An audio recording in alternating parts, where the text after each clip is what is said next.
김성환의 시사야.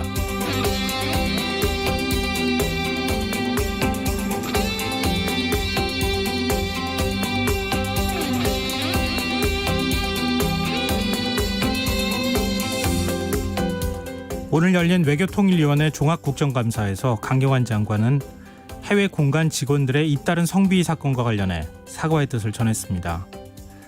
그 과정에서 강 장관은 리더십의 한계를 느끼고 있다는 속내를 드러내기도 했는데요. 그러면서도 거꾸로 생각해보면 외교부가 수십 년간 이어진 남성 위주 조직에서 탈바꿈하고 있는 전환기가 아닌가 싶다, 이런 말을 덧붙이기도 했습니다. 우리는 흔히 성차별 문제를 얘기할 때마다 유리천장을 깨야 한다고 말합니다. 문재인 대통령은 취임과 동시에 장관급 여성 비율을 30%까지 끌어올리겠다고 약속하기도 했는데요.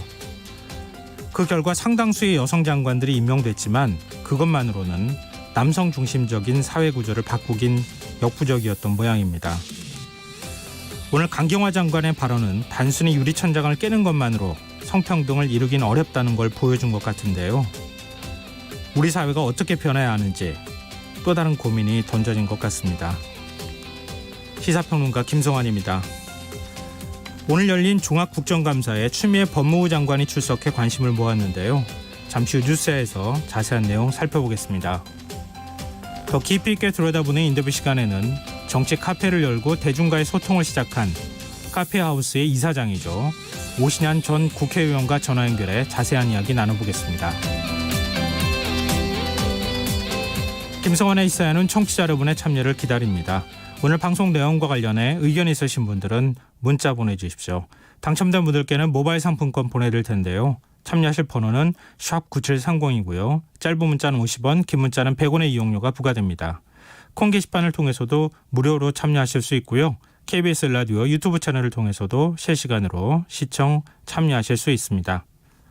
KBS 라디오 김성환의 시사야. 그럼 지금 시작하겠습니다.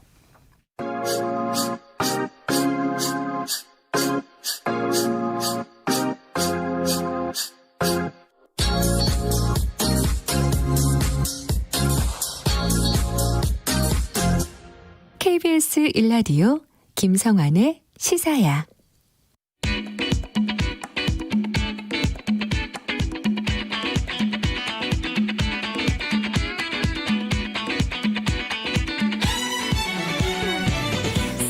오늘 놓쳤던 뉴스 꼼꼼히 정리해드리는 뉴스야 시간입니다. 김민하 시사평론가 나와 계십니다. 안녕하세요. 안녕하세요. 네. 오늘 또 코로나19 관련 소식으로 좀 살펴볼까요? 신규 확진자 수가 다시 세 자릿수로 늘었어요. 그렇습니다. 오늘 0시 기준 신규 확진자 119명인데요. 이렇게 신규 확진자 수가 세 자릿수가 된 것은 지난 23일에 155명 이후에 사흘 만입니다. 더 이제 좀 우려가 되는 것은 휴일 검사 건수가 평소에 절반인 6천 건에 불과했는데도 이제 좀 환자 수가 큰 폭으로 늘어났다, 이 대목입니다. 일단 감염 경로를 보면은 국내 지역 발생이 94명, 그리고 해외 유입 사례가 25명이었는데요. 국내 발생 환자를 지역별로 보면은 서울 20명, 경기가 65명, 인천 3명으로 수도권이 88명의 대부분을 차지를 했습니다. 이것은 수도권 요양병원과 요양시설 등을 중심으로 집단 감염이 이어진 영향이다, 이렇게 볼 수가 있겠는데요. 실제로 이제 경기도 여주의 중증장애인 요양시설에서 20명 넘는 확진자가 한꺼번에 나온다든지, 군포 의료기관, 안양 요양시설 이런 데서도 집단 감염이 계속되고 있는 상황입니다.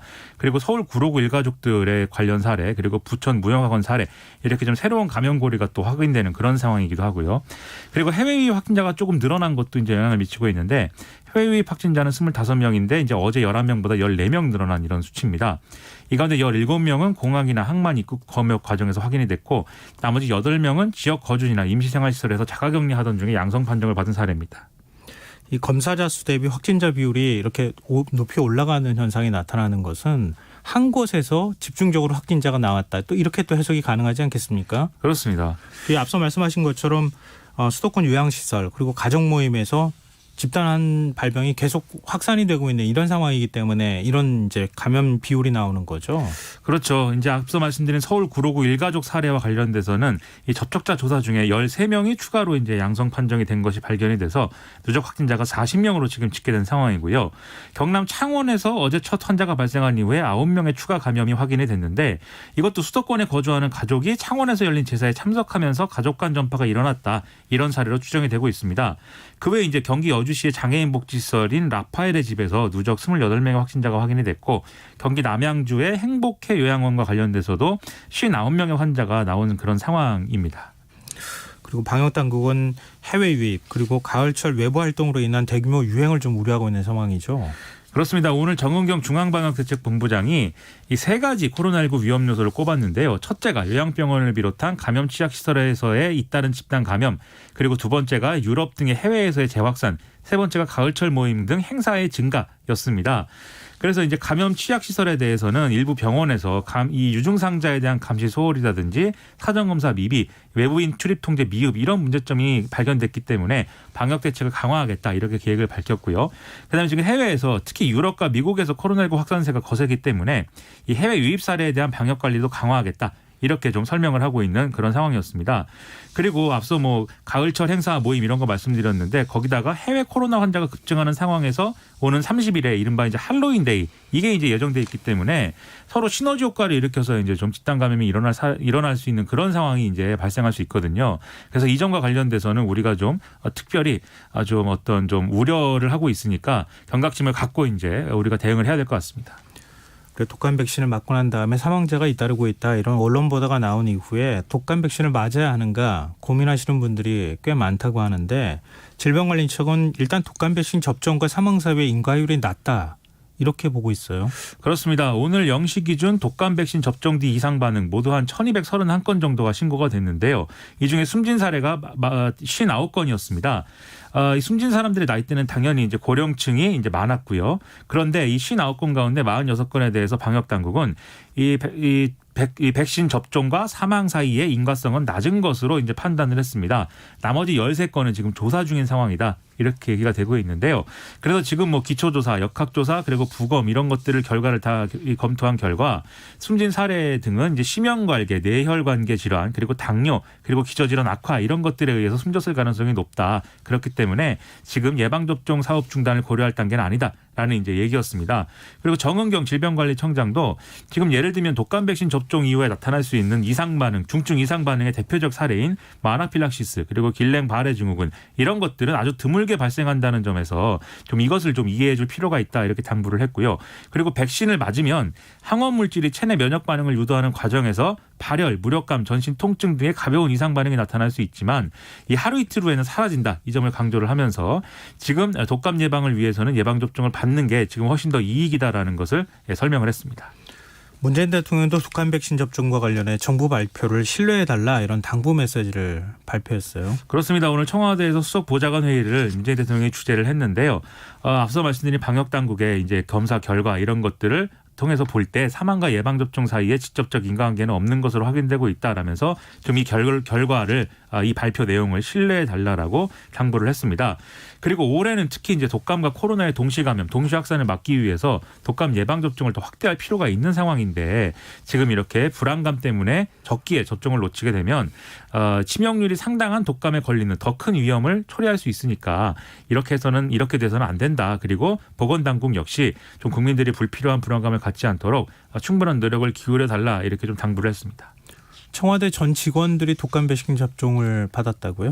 그렇습니다. 언론을 통해서 밝힌 바에 따르면 청와대 관계자는 청와대 직원들 거의 대부분이 백신 주사를 맞았다 이렇게 밝혔는데요. 뭐 이 문재인 대통령과 김정숙 여사 일정을 지근거리에서 챙기는 제1부속실, 제2부속실, 을전 비서관실은 의무적인 접종 대상자이고 나머지 직원들은 권고 대상자였지만 대부분이 이제 접종을 했다 이런 설명이었습니다. 네.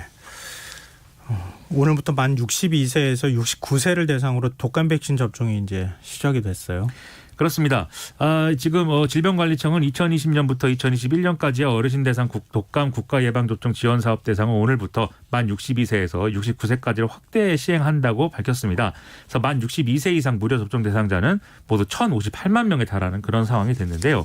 지금 정부는 계속해서 백신과 사망사건 사이에 직접적인 인과관계가 없다라는 점에서 접종을 해야 된다 이렇게 강조를 하고 있지만 현장에서는 좀 백신 접종을 망설이는 분위기가 나타났다 이렇게 좀 파악이 됐다고 합니다. 그래서 좀 이 동네 의원이라든지 이런 1차 의료기관 소속 의료진들은 지금 적지 않은 환자들이 백신 접종을 꺼리고 있다 이런 얘기들을 지금 하고 있는데요. 현장에서 체감하는 접종자 수 특히 이제 고령층을 이제 대상으로 해서 보면은 예년과 확실히 이제 다른 그런 부분이 있다라는 거였습니다. 그런데 이제 또 현장에서 체감 분위기와는 달리 이제 숫자를 보면 독감 백신을 접종받은 이제 좀 노년층은 적지 않은 것으로 파악이 되는데요. 네. 오늘 하루만 보면은 오후 1시까지 독감 백신 접종 건수가 26만 3천 건을 넘었는데 이 가운데 이제 만 62세에서 69세 무료 접종 건수가 26만 1천 건을 넘었으니까 이제 대부분이 이제 조금 진행이 되고 있는 상황이고 또 올해 독감 백신 예방 접종 전체를 보면은 영시 기준으로 총 1,468만 건이 시행이 됐고 이 중에 968만 건이 국가에서 시행한 무료 예방 접종이었다. 이렇게 보이기 때문에 이 수치만 보면은 뭐 나름대로 순조롭게 진행 중인 상황이다라고 볼 수가 있겠습니다. 네. 독감 백신 맞아야 되나 말아야 되나 고민하시는 분들 굉장히 많이 있잖아요. 그렇습니다. 근데 몸이 조금 좀 안 좋으실 때는 좀 독감 백신 맞는 시기를 좀 늦추시는 것, 이것도 하나의 방법이 될 것 같은데 그 외에는 독감 백신을 맞지 않음으로 인해서 사실 위험률이 훨씬 더 높다고 할 수 있지 않겠습니까? 그렇습니다. 그리고 지금 독감 백신에 대한 여러 가지 이제 뭐 의혹 또 의심, 불안감 이런 게 있는 거는 지금 당연한 사실인데 네. 사실 역사적으로 보면 항상 이렇게 좀 전염병이 이제 이렇게 많이 퍼질 때 또 이제 그것에 어떤 그것을 방어하기 위해서 백신 접종 사업을 할 때 매번 똑같은 현상이 일어났습니다. 이렇게 불안감이 커지고 네. 백신을 맞으면 뭔가 이제 몸에 안 좋은 영향이 있고 이런 우려들이 있었지만 결과적으로 지금 70년 넘게 이 백신이라는 것은 우리가 그러한 이제 바이러스를 막는 어떤 수단으로서 유용하게 쓰이고 있는 것이기 때문에 결코 우리가 지금 경험하고 있는 이 상황이 특별한 것은 아니다라는 점에서 백신 접종에 대해서 이렇게 너무 불안감을 갖지 않으셔도 될 것 같습니다. 네. 자, 이제 화제를 좀 바꿔볼까요? 21대 국회 첫 국정감사가 이제 마무리 단계로 접어들었다고 볼 수 있죠. 그렇습니다. 이 21대 첫 국정감사가 오늘 법사위 등에 대한 종합국감을 끝으로 사실상 마무리가 됐는데요. 오늘 추미애 법무부 장관이 기관 증인으로 출석해서 상당히 관심이 모아졌습니다. 그래서 뭐 일부 언론에서는 사실상 오늘은 추미애 국감이었다 이런 평가를 하기도 했는데요. 이 종합국감이라는 것은 법사위뿐만이 아니라 다른 10개 상임위에서 이제 시행이 됐는데 북한에 의한 우리 해수부 공무원 피살 사건이라든지 월성 1호기 관련 감사 이런 민감한 현안들이 다 이제 대상이 되는 그런 상황이었습니다. 그래서 오늘 이제 종합감사를 끝으로 주요 상임위에 대한 이제 감사는 종료가 됐고 내일부터는 겸임 상임위에 이제 국감이 이어지는데요. 여성가족위원회의 여성가족부 감사를 시작으로 해서 29일에는 국회 운영위에 청와대 국가안보실 등 감사가 예정되어 있는 상황입니다. 그리고 다음 달 3일 정보위가 국가정보원에 대한 감사도 진행하기 때문에 이건 역시 우리가 좀 관심을 갖고 지켜봐야 될 이제 국회 일정입니다. 다른 상임위 의원들 사이에서는 좀 볼멘 소리가 나온다고 하더라고요. 추미애와 윤석열 두 사람의 국감처럼 보인다. 아무리 우리가 정책 국감을 한다 하더라도 언론이 보도를 안 해준다 이런 얘기까지 좀 하고 있던데요. 어찌됐든 오늘은 추 장관 국감이라고도 볼 수 있을 것 같고 종합감사를 하는 거였지만 추 장관과 관련해서 일단 분위기가 어땠는지부터 좀 전해주시죠.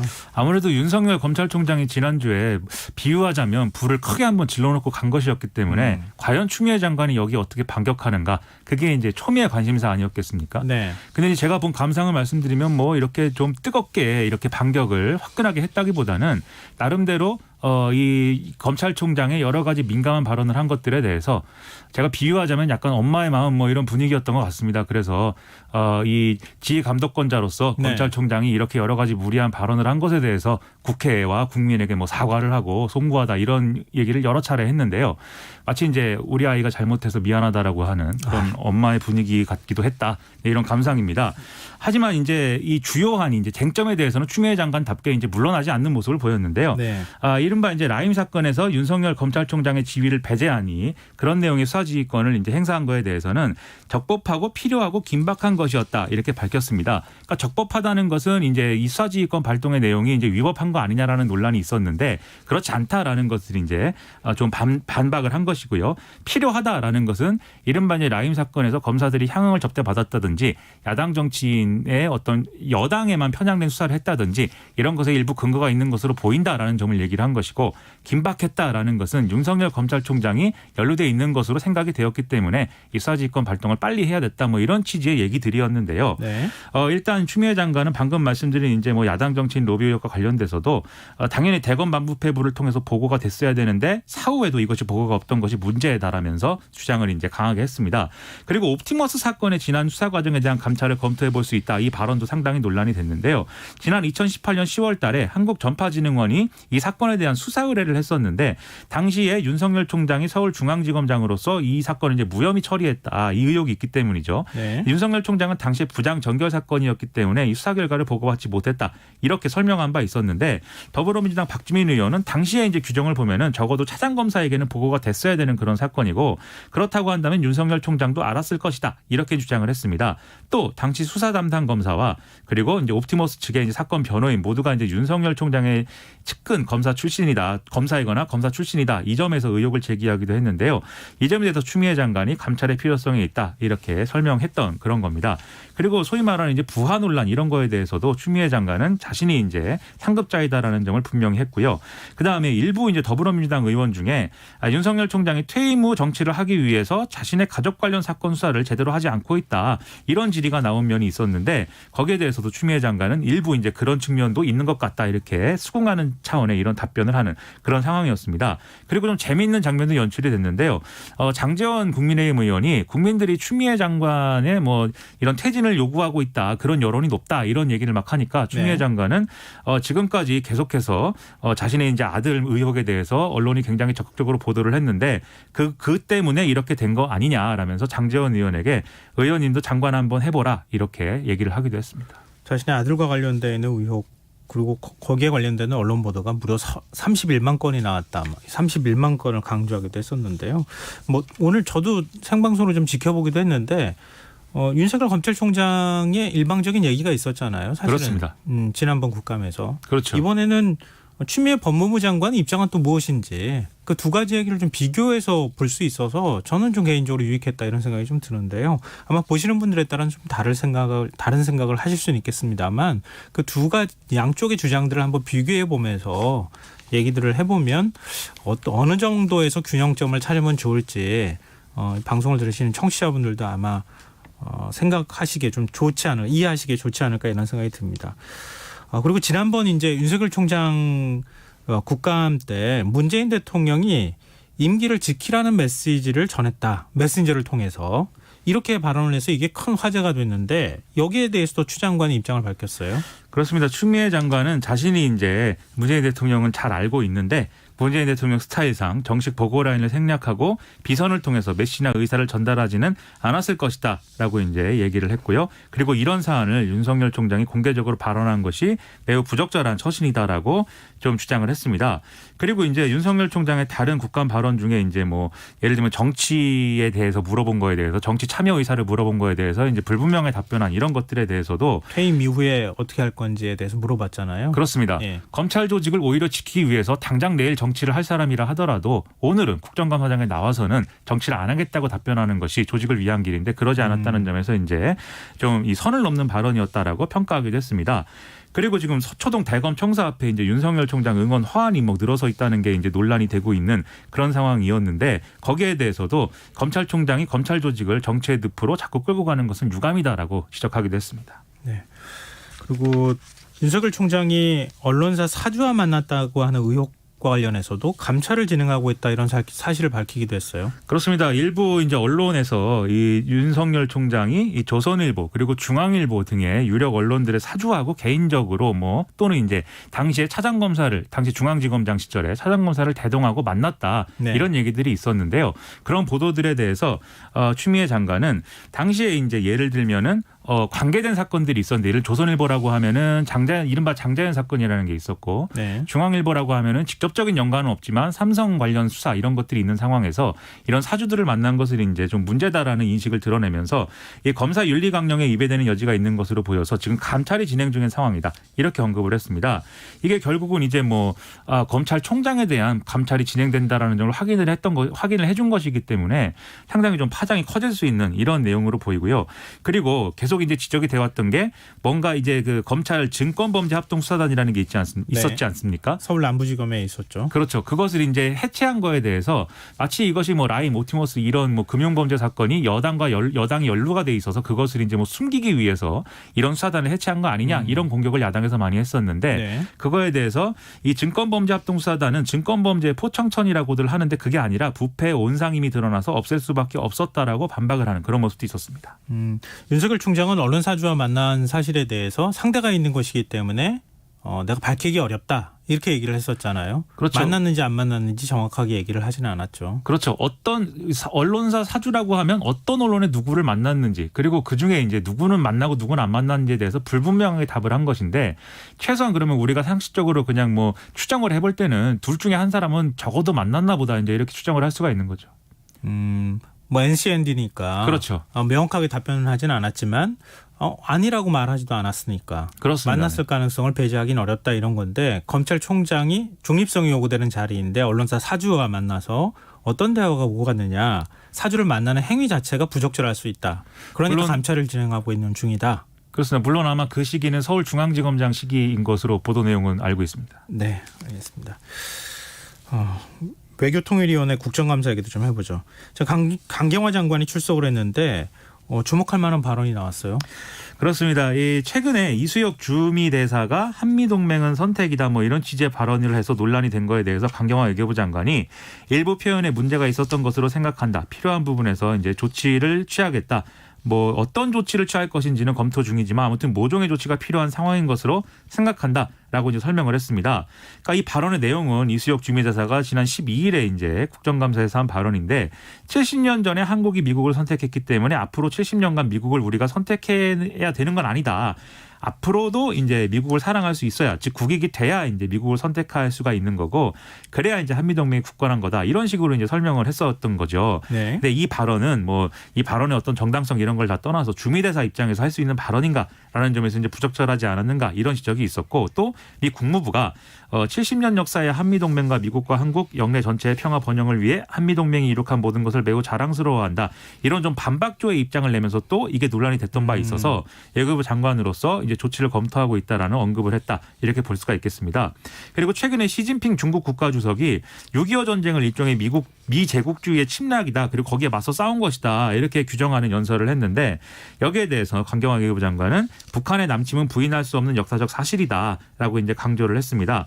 그리고 이 내용은 과거 유엔 안보리 결의에도 명시된 것으로 이제 국제사회에서도 이 문제를 잘 알고 있는 상황이다 이렇게 확인을 했는데 왜 이것에 대해서 중국에 항의한다든지 뭐 이런 논평을 내지 않았느냐라는 질문에 대해서는 지금 뭐 재반 사항을 고려해서 논평 수준을 조절하고 있는 거지 안 낸 게 아니다 이렇게 설명을 했습니다. 그리고 이제 후쿠시마 방사능 오염수 문제와 관련된 질의도 나왔는데요. 강경화 외교부 장관은 이게 일본 영토 내에서 벌어지는 사안이지만 한국 정부가 관련 정보를 요청할 권리가 있다라는 점을 확인을 했고 지금 일본 측에 끊임없이 투명한 정보 공유를 요구하고 있다라고 설명을 했습니다. 고용노동부 국정감사에서는 한진중공업 해고자 김진숙 민주노총 지도위원이 출석을 했어요. 그렇습니다. 이 김진숙 민주노총 부산본부 지도위원이 이 한진중공업에서 해고돼서 35년째 복직을 못하고 있는 상황인데 이 김진숙 지도위원하고 이병모 한진중공업 대표가 국회 환노위에서 진행된 종합감사에 각각 참고인과 증인으로 이제 출석을 했습니다. 이 자리에서 앙이원영 더불어민주당 의원의 경우에는 지금 한진중공업이 매각이 추진 중인 상황인데 김진숙 지도위원을 복직시키는 게 이 매각의 전망에도 긍정적인 영향을 미칠 수 있지 않겠느냐. 좀 복직을 시켜달라 이렇게 이제 주장을 했는데요.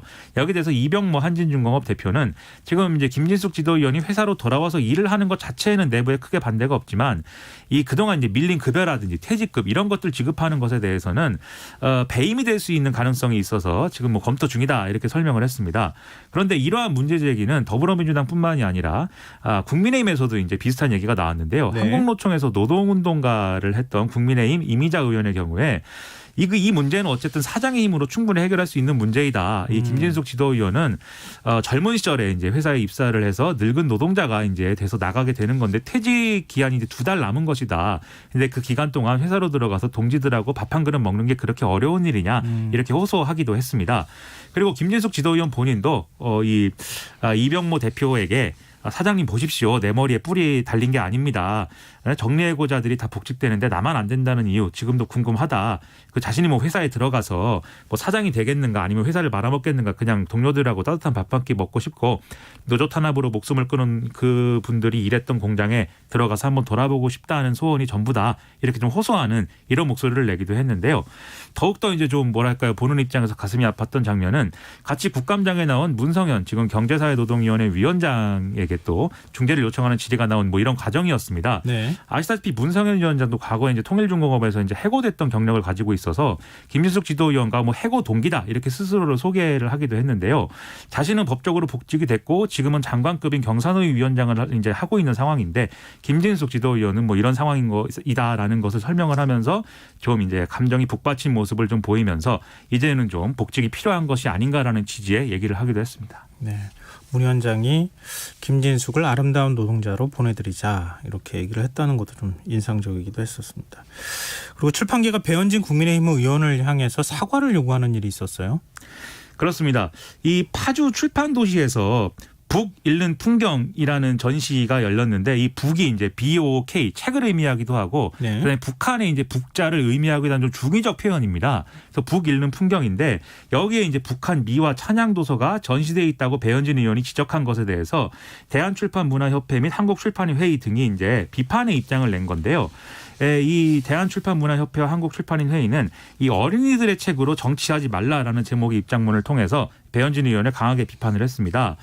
이게 이제 낡은 정치적 이념 공세에 대해서 강한 유감을 표한다. 그리고 자의적 기준의 색깔론으로 이 전시회와 출품 도서를 재단한 것에 대해서 사과하라. 이런 내용인데요.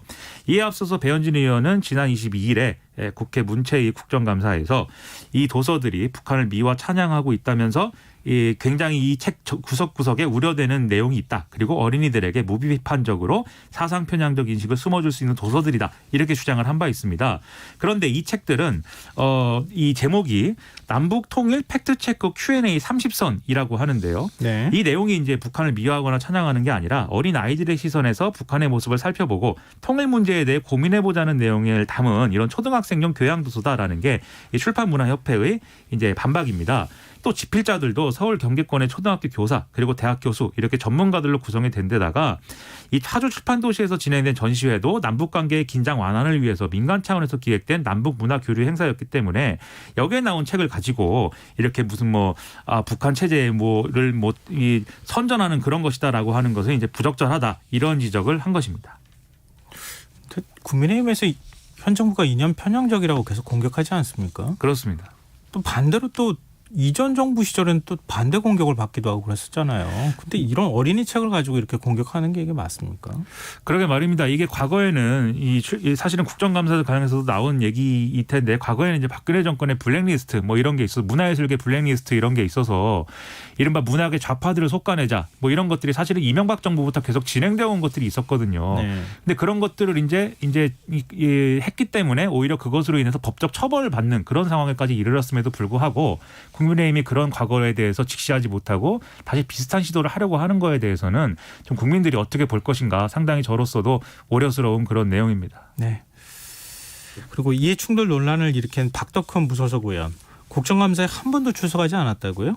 그렇습니다. 이 국회 상임위 지금 이제 환노위 소속으로 되어 있는데 한 번도 지금까지 이제 국정감사 일정에서 출석을 하지 않았다. 이게 이제 확인이 됐다는 겁니다. 그래서 한겨레가 26일을 취재를 해보니까 지난 7일부터 이날까지 10차례 환노위 국감이 진행이 됐지만 박덕흠 의원이 유일하게 이제 환노위 의원들 가운데서는 한 번도 출석을 안 한 사례다라는 게 밝혀졌는데요. 박덕흠 의원은 아시다시피 이해충돌 논란 때문에 지난달 10일 날 국토교통위에서 환노위로 이제 상임위로 옮긴 바 있는 것이죠. 네. 그래서 여기에 대해서 비판이 막 나오니까 박덕흠 의원실 쪽은 이 환노위로 간 거에 대해서도 이해충돌 논란이 나올 것 같아서 지난달 15일에 국회 백지신탁심의위에 어느 상임위로 가는 게 좋은지 의견을 물어봐 있는 상태다라면서 국감 활동 자체가 지금 여의치 않은 상황임을 감안해 달라라고 해명을 했다고 합니다. 그러니까 이 박덕흠 의원이 이 건설사 관련해서 수천억 원대 공사를 수주했다 이런 내용이 있는데 사실 그게 이해충돌론이라는 논란이 벌어졌잖아요. 그렇죠. 그게 이제 국토교통위에서도 이해충돌 논란이 있지만 또 건설사라는 게 여러 가지 산재라든가 이런 노동 문제와도 연관돼 있는 부분도 있어서 환노위에 가서도 내가 활동을 하는 것이 이해충돌이지 않을까라고 뭐 생각이 든다. 그래서 국회 관련 이제 심의에 물어보고 있다라는 게 이제 박덕흠 의원의 해명입니다. 그건 좀 이해가 잘 안 되는데요. 왜냐하면은 지금 이해충돌이라고 하는 게 이익과 관련해서 가족회사들이 건설사를 운영하고 있는데 그런 건설사에서 뭐 예를 들면 박덕흠 의원이 야당 간사를 하고 국토위에 그래서 뭐 그 건설사 입찰에서 공사를 따내거나 이런 일들이 있었다고 하는 거잖아요. 그렇습니다. 네. 또 환노위에서 다룰 수 있는 건 산재 문제나 이런 게 그거하고 또 관련이 있습니까? 정반대로 관련있다는 거예요? 그리고 또 이제 환경 문제나 이런 것과 관련돼서도 건설사 부분에서는 이제 뭐 문제가 있을 수도 있다 뭐 이런 얘기를 하는 부분도 있고 과거에 이제 산재와 관련된 이제 뭐 법안 처리를 할 때 또 박덕흠 의원이 와서 심지어 국토교통위 소속인 박덕흠 의원이 와서 뭐 나름대로 영향을 행사하려고 했다 뭐 이런 의혹들도 보도가 된 바도 있고 하거든요. 그래서 제가 볼 때는 박덕흠 의원들이 일종의 이제 뭐 말씀하신 대로 본인이 이해 충돌을 우려해서 뭐 활동을 하지 못하고 있다 뭐 이런 거라기보다는 다시 과거의 사례가 다시 뭐 조명되고 이런 것들에 대한 부담을 느끼고 있는 게 아닌가 좀 그런 생각이 듭니다. 박덕흠 의원은 어느 상임위로 가도 다 이해 충돌이 일어날 것 같은데요. 보니까. 그런 점에서는 대단한 분이라고 저는 생각을 합니다. 네. 지금 여러분께서는 KBS 라디오 김성환의 시사회와 함께하고 계십니다. 계속해서 뉴스야 이어가겠습니다. 지난 주말이었었죠. 국민의힘이 공수처장 후보 추천위원을 2명을 내정을 했어요. 그렇습니다. 대검찰청 차장검사 출신인 임정혁 변호사 그리고 대한법률구조공단 이사장을 지낸 이현 변호사인데요. 뭐 2명 다 이른바 이제 보수 성향의 인사다라고 이제 평가가 되니까 이제 추천이 된 거겠죠. 임정혁 변호사는 공안통으로 꼽히고 2018년 드루킹 사건 특검 때 최종 후보군에 오른 바 있는 인사이다라는 거고 그리고 또 이현 변호사의 경우에는 2015년 새누리당의 추천 몫으로 세월호 참사 특조위 부위원장을 맡은 이력이 있고 해서 이렇게 국민의힘이 이렇게 좀 진행을 한 것으로 이제 보입니다. 근데 민주당이 오늘까지를 데드라인으로 제시를 했었잖아요. 그렇습니다. 오늘까지 후보 추천위원을 추천해달라. 이렇게 그렇습니다. 얘기를 했었는데 그거는 이루어졌는데 민주당의 반응은 좀 뜨뜻미지근해요. 환영의 어떤 논평이나 이런 게 안 나왔어요. 그렇습니다. 이 두 분이 앞서도 말씀드렸듯이 이제 편향적인 어떤 정치 지향을 갖고 있는 사람들이다라는 것에 더해서 이제 공수처나 이런 부분에 대해서 국민의힘이 지금 원천적으로 반대를 하고 있기 때문에 공수처 설치에 대해서 이분들이 자신의 비토권을 악용하지 않겠느냐 뭐 이런 우려를 가지고 있는 상황인데요. 추천은 했지만 공수처장을 후보를 추천하는 것을 시간 끌게 할 것이다. 그렇습니다. 지금 이제 이 공수처장 후보 추천이 구성원은 모두 7명으로 돼야 되는데 네. 이 중에 6명이 찬성을 해야 공수처장 후보를 결정할 수 있게 되지 않겠습니까? 그런데 이 추천한 2명이 국민의힘이 추천한 2명이 모든 이제 후보에 대해서 반대를 하게 되면은 앞으로 공수처장 후보자를 이제 정하지 못해서 임명이 이루어지지 않는 상황이 이어져서 네. 결과적으로 공수처 설치가 지연되는 거 아니냐 그런 전략을 펴는 거 아니냐 이게 이제 더불어민주당의 의심입니다. 그래서 여기에 대해서 주호영 국민의힘 원내대표는 일단 민주당이 중립적이고 독립적이고 야당과 국민이 믿을 수 있는 후보를 추천하면 동의하겠다라고 얘기를 하고 있는 그런 상황입니다. 근데 지금 이른바 이제 비토권 때문에 야권이 비토권을 갖고 있기 때문에 공수처장을 추천 안 하는 일들이 얼마든지 앞으로 가능할 수 있다. 이제 이런 건데 비토권을 삭제하는 내용의 공수처법 개정안을 민주당이 이미 발의한 상황이죠. 그렇습니다. 오늘 이제 국회에서 당 지도부가 모여서 야당이 공수처 출범 자체를 지연시키는 것을 그냥 보고만 있어서는 안 된다 이 점을 확인을 했고 말씀하신 대로 제출된 법안을 공수처법 개정안을 논의하고 처리하는 것까지도 좀 검토를 해야 된다라는 의견을 모았다라는 이런 내용입니다. 더불어민주당 의원들이 제출한 공수처법 개정안을 보면은 야당 몫인 추천위원 2명의 선임권을 국회 또는 다른 외부 인사에게 맡길 수 있도록 하거나 7명 중에 5명만 찬성해도 의결이 가능토록 하는 이런 내용인데요. 뭐 무한정 기다릴 수는 없다 이런 취지인 것이죠. 네, 다만 이제 이게 결국은 이제 더불어민주당이 야당에게 비토권이 부어지는 내용이다라고 해서 공수처 설치를 이제 추진한 점이 있기 때문에 네. 왜 이제 와서 이렇게 좀 내용을 바꾸느냐라고 하는 야당의 또 반박이 이어지고 있는 상황입니다. 네. 그리고 국민의힘은 이렇게 공수처 설치 문제와 별도로 라임 옵티머스 특검을 도입해야 된다. 이렇게 계속 주장을 하고 있잖아요. 지금 릴레이 규탄 발언 대회를 연다고요? 그렇습니다. 김종인 비대위원장이 오늘 추미애 장관이 수사지휘권 발동해서 새로운 수사팀을 구성하고 그 사람들이 라임 옵티머스 사태를 조사를 하면 그 결과를 누가 신뢰할 수 있겠느냐. 특검법 수용해라. 이렇게 주장을 하기도 했는데요. 이게 더불어민주당은 공수처와 특검 도입 이런 것들은 별개의 문제고 교환 조건도 아니다라는 얘기를 하면서 사실 이제 국민의힘의 여러 가지 주장들을 이제 반대하고 있는 상황입니다. 그러다 보니까 국민의힘은 특검 관철을 위한 철야 릴레이 규탄 발언 대회 이런 것들을 계획하고 당의 투쟁으로 서서히 다가가는 그런 모습을 보이고 있습니다. 네. 자, 다음 뉴스로 넘어가 보겠습니다. 어제 향년 78세로 별세한 이건희 삼성전자 회장 빈소에 이틀째 주문 행렬이 계속 이어지고 있어요. 그렇습니다. 뭐 가족장으로 좀 이렇게 좀 장례를 치른다라는 거였는데 서울 강남구 삼성서울병원에 마련된 빈소에는 뭐 정재계 인사들의 발길이 계속 이어지고 있는 이런 모습이었습니다. 일단 뭐 이 삼성 전현직 고위 임원들이 이제 조문을 간 것은 뭐 당연한 것이고요. 정치권과 정부에서는 더불어민주당 이낙연 대표, 김태년 원내대표, 그리고 뭐 성윤모 산업통상자원부 장관, 그리고 국민의힘 주호영 원내대표, 그다음에 삼성전자 출신 양양자 민주당 의원, 원희룡 제주지사 이렇게 쭉 다녀간 바 있고요. 그리고 그 외에도 이제 뭐 주한 중국 대사라든지 뭐 주한 터키 대사 이런 그리고 주한 미국 대사 등의 외국에서 온 이제 대사들도 빈소를 찾아서 애도를 전하는 그런 모습이었습니다. 네. 앞으로 삼성그룹 지배구조는 어떻게 되는 겁니까?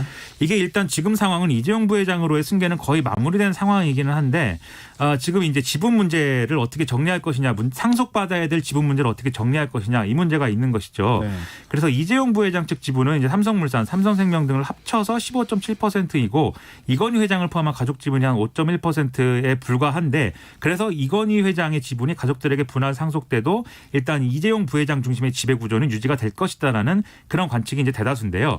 다만 상속세가 부담이다 이 얘기가 나오고 있습니다. 왜냐하면 이건희 회장의 유산은 주식만 따져도 이제 18조를 넘는데 네. 이걸 세율을 다 감안을 하면 이재용 부회장이 부담해야 될 상속세는 거의 10조 원에 이른다는 거거든요. 네. 그래서 이걸 뭐 5년 동안 나눠서 납부한다든지 또는 주식담보대출을 받는다든지 하더라도 일부 지분 매각이라든지 좀 지분을 뭐 수합한다든지 이런 여러 가지 변동 시나리오들 이런 것들은 좀 불가피한 게 아니냐 이런 지적이 나오고 있습니다. 네.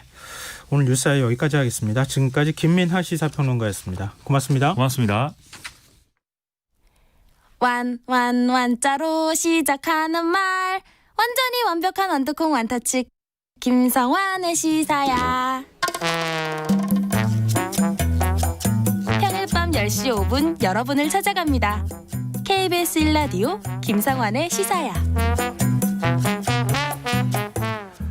내년 4월 재보궐선거에 이어서 2022년 대선 레이스를 앞두고 보수 진영 정치인들의 움직임이 바빠지고 있습니다. 오늘 국회의사당 근처에서는 이른바 친유승민계로 분류되는 전현직 의원들이 공동 운영하는 정치 카페 하우스가 문을 열면서 관심이 쏠리고 있는데요. 오늘 인터뷰 시간에는 이 카페 하우스의 이사장을 맡고 있는 오신환 전 국회의원 연결해서 이야기 나눠보겠습니다. 안녕하십니까? 네, 안녕하세요. 오신환입니다. 네. 지금 국회의원이 아니시기 때문에 현직이 아니시라서 좀 편안히 쉬실 줄 알았는데 또 다른 일을 또 시작하셨어요. 먼저 개업 축하드립니다. 예. 오늘 마침 오픈했고요. 네. 예, 이제 자영업자의 어려움을 몸소 느끼고 있는 카페 점장이 됐습니다. 근데 영업 시작한 첫날 손님들이 많이 왔다 가셨나요? 예, 아무래도 오픈 효과가 있고요. 또 지난주에 3일 동안 가오픈해서 저희가 어떤 개인이 이 투자를 해서 운영하는 것이 아니고 한 150여 명 정도 되는 조합원들이 출자금을 내서 그 금액으로 오픈을 했거든요. 그때 조합원 데이를 통해서 조합원들이 많이 다녀갔습니다. 카페 이름을 하우스라고 지으셨어요. 이게 뭐 네네. 집을 의미하는 뭐 영어 단어 이런 거하고는 관계가 좀 없는 거라고요? 좀 다른 의미가 있다는 들었는데요. 스펠링이 좀 다르고요. 네. 어떻게라고 하는 how, HOW, 어퍼스트로피 S를 써서 한글로는 하우스지만 영어 스펠링이 좀 다릅니다. 그래서 세상의 모든 질문이 모이는 곳이라는 부제를 가지고 저희가 이제 뭐 아무래도 제 3자로 이제 국회를 바라보니까 국민들과 너무 동떨어진 섬처럼 느껴지는 부분이 있고 또 최근에 국정감사를 보면 여야가 이미 스스로의 정답을 정해놓고 상대의 이야기를 듣지 않고 결론을 내려버리는 뭐 그렇기 때문에 서로 협치할 수 없는 그런 구조를 띠고 있잖아요. 네. 그래서 저희는 그 질문 속에서 정답을 찾아 나가는 그 과정들을 좀 소중히 여기고 소통하면서 토론하는 그런 공간을 만들어 보자라는 취지가 있습니다. 지금 카페 하우스가 협동조합 형태로 이제 설립이 된 거잖아요. 네네. 조합원들이 몇 명입니까? 현재 155명이 조합원이고요. 예. 지금 출자금들을 통해서 그 어느 한 개인의 공간이 아니에요. 그렇기 때문에 협동조합이라는 특성이 주식회사는 1주 1표가 되잖아요. 그래서 네. 주식을 많이 갖고 있는 사람이 의결권을 많이 행사하는데 협동조합의 경우는 금액을 많이 출자했다고 해서 표가 많은 것이 아니고 1인 1표가 됩니다. 네, 협동조합 기본법에 근거해서 네. 그래서 평등하면서도 민주적인 그런 운영을 할 수밖에 없는 그런 구조적인 그 형태를 가지고 있죠. 이 전현직 국회의원들이 좀 참여를 하셨습니까? 전현직 국회의원들이 한 30여 명 정도 됩니다. 예, 조합원 중에. 전체 150여 명 조합원 중에서 30명 정도가 전현직 국회의원이다. 네네, 그렇습니다. 근데 지금 협동조합 형태로 만들자는 아이디어를 오 전 의원께서 제안하셨다고요? 예, 몇 명이서 처음에 총선 이후에 4월에 저희가 국민들의 준엄한 심판을 받았고 이후에 아까 말씀드린 그냥 갈등만 그리고 그런 조장하는 정치 문화가 아니라 조금은 소통하고 또 국민들과 함께 현장에서 그 접점을 만들어 보자라는 의견들이 있었고 그 형태 중에 가장 합리적이고 좋은 모델이 협동조합일 것 같다라는 판단 속에서 저희가 공부하고 그 협동조합 기본법에 근거해서 그 절차를 쭉 밟아서 드디어 오늘 이제 오픈하게 된 것이죠. 예. 청취자 마성희 영민님께서요. 진짜 가면 커피 마실 수 있나요? 이렇게 질문해 주셨는데요. 물론이죠. 저희가 형태적으로는요. 예. 커피를 판매하는 하우스 카페가 있고요. 네. 또 국회 앞에 30년 동안 제대로 된 서점이 없었습니다. 그래서 저희가 정치인문사회과학 전문 서점, 독립서점을 운영하는 하우스 책방이 있고요. 네. 그리고 이제 또 하나 중요한 것은 저희가 여의도 클래스라고 명명하는 아카데미가 있습니다. 그래서 그 여러 가지 기획 특강들을 하고 강좌들을 개설해서 청년 정치인들과 또 기성 정치인들과 함께 네트워크할 수 있는 그런 구조를 갖고 있습니다. 마침 30일 날 저녁 7시에 네. 고려대학교 최장집 명예교수께서 오픈 특강을 지금 할 예정으로 있습니다. 예. 그럼 커피도 마시고 책도 뭐 정치사회 입문서도 가서 살 수 있고 그리고 네네. 강연도 들을 수도 있고. 네, 그렇습니다. 여러 가지 다목적인데요. 네. 근데 이제 그 정치권에서 바라보는 시각으로는 이게 단순한 카페는 아니니까 일종의 이제 오 전 의원님이나 같이 참여하셨던 분들의 정치 활동을 위한 일종의 공간이다 이런 인식도 좀 있거든요. 어쨌든 뭐 정치 활동의 연장선상에서 구상한 것은 맞고요. 네.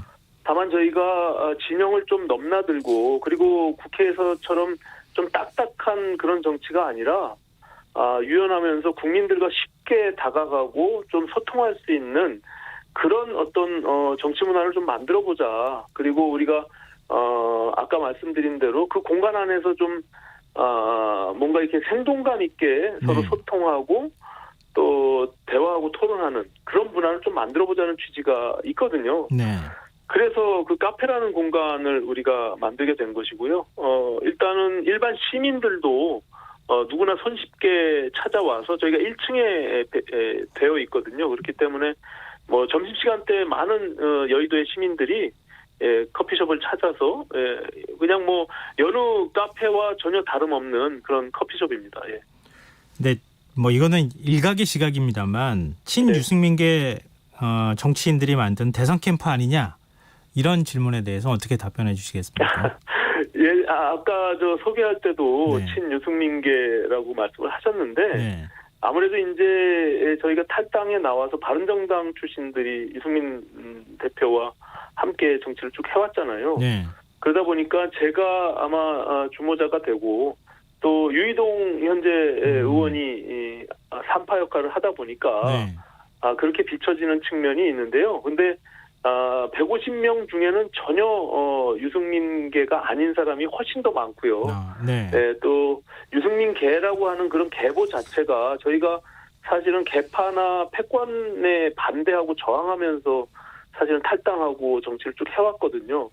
그렇기 때문에 유승민계라고 불리는 것도 사실은 좀 적절하지 않은 것 같고 일례로 정의화 전 국회의장님 네. 그리고 김무성 전 대표 뭐 나경원 전 의원 뭐 이런 분들이 다 저희 조합원에 들어와 있습니다. 그런 분들이 유승민계로 불리지는 않잖아요. 네. 네. 사실 그런 시각을 갖고 있는 쪽에서 해석하기로는 유승민 전 의원이 조만간 책을 출판하지 않겠느냐, 출판 기념회도 하우스에서 열지 않겠느냐, 뭐 이런 시각으로까지 연결되던데 혹시 네. 그런 뭐 행사나 이런 게 예정돼 있긴 한 건가요?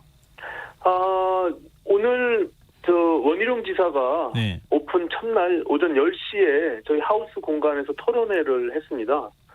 예, 그러니까 이 공간이 전혀 뭐 어느 한 특정인의 공간도 아니고 네네. 앞서 말씀드린 대로 조합원들이 출자해서 만든 또 누구나 함께 참여할 수 있는 또 시민들과 소통할 수 있는 열려있는 공간이고 이게 플랫폼의 형태를 갖고 있기 때문에 네. 뭐 유승민 전 대표도 뭐 북콘서트를 그 공간에서 하겠다면 절차를 밟아서 임대료를 내고 하는 것이고요. 네. 오늘 원희룡 지사도 후쿠시마 관련해서 원전 오폐수 관련해서 오늘 토론회가 있었거든요. 네. 그것도 다 절차를 밟아서 임대료 사용료 내고 하는 겁니다. 혹시 오늘 오세훈 전 시장도 여러 당협위원장들과 함께 다녀갔고요. 예. 사랑방 역할 같은 것도 하는 것 같다는 생각이 드는데요. 혹시 여권 네네. 정치인들이 참여하시거나 나도 좀 네. 행사해보고 싶다 이렇게 연락을 받거나 그러신 적 있으세요? 예, 주로 제가 많은 이런 홍보 역할을 하고 조합원들 모집을 해서 저와 친분이 좀 있는 여러 의원님들 접촉하다 보니까 제가 아무래도 법사위에서 제가 오랫동안 의정활동을 했거든요. 네. 그래서 조홍천 의원님 다녀가셨고 뭐 박용진 의원이나 금태섭 의원님 제가 선을 한번 보인 적이 있고요. 예, 김혜영 의원한테도 제가 한번 권유를 한 적이 있습니다. 뭐 소위 말한 조금박해라고 하는. 네네네. 예. 아무래도 그쪽에서 합리적인 분들이 저 또한 가운데 지점에서 만날 수 있기 때문에 예, 그렇게 소통을 해왔던 것 같습니다. 네, 협동조합 이사장도 월급은 받으시는 거예요? 거기서 일하시는? 아니요, 그렇지 않습니다. 그건 그냥 뭐 아니고요. 명예직으로 있고요. 네. 예, 저희가 어떤 이윤을 목표로 하고 있는 것이 아니라 예. 그 공간이 계속 유지될 수 있는 그런 정도의 운영 수입만 있으면 저희는 그 공간을 활용하는 소비자 협동조합이니까 충분히 만족하고 왜냐하면 과거에 아시다시피 여의도의 정치라는 것이요.